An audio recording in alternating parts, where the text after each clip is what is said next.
So let's talk a little bit about what members think about Medicare, that alternative, that other choice that people over 65 can do. They really like Medicare. And we can see that through this survey that was done by the Kaiser Family Foundation in 2023. They surveyed 3,600 individuals that had a wide variety of different types of insurance: Medicaid, Medicare, group plan, the VA.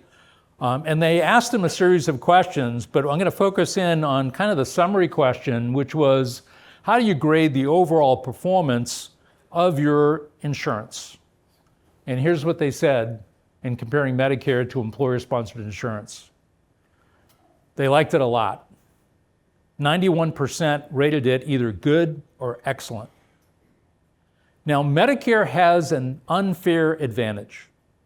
When you compare it to the employer-sponsored insurance, that employer that's sponsoring that insurance, they need to be all things to all people. Because they're not just thinking about their employees or even the spouses, they're thinking about the fact that they're having babies too.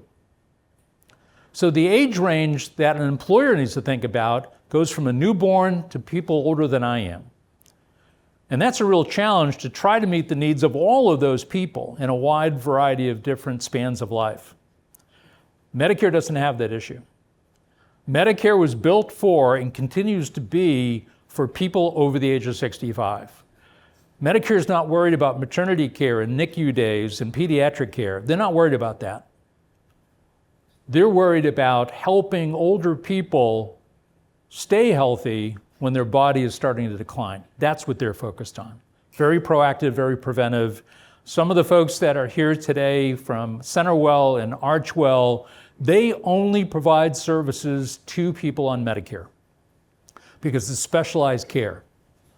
And so when people start to think about Medicare, they'll think about what kind of Medicare, but an equally important point is that they need to think about how is that care going to be delivered? Who's the provider? Who's the clinician that's going to be doing that? And that's a very important point.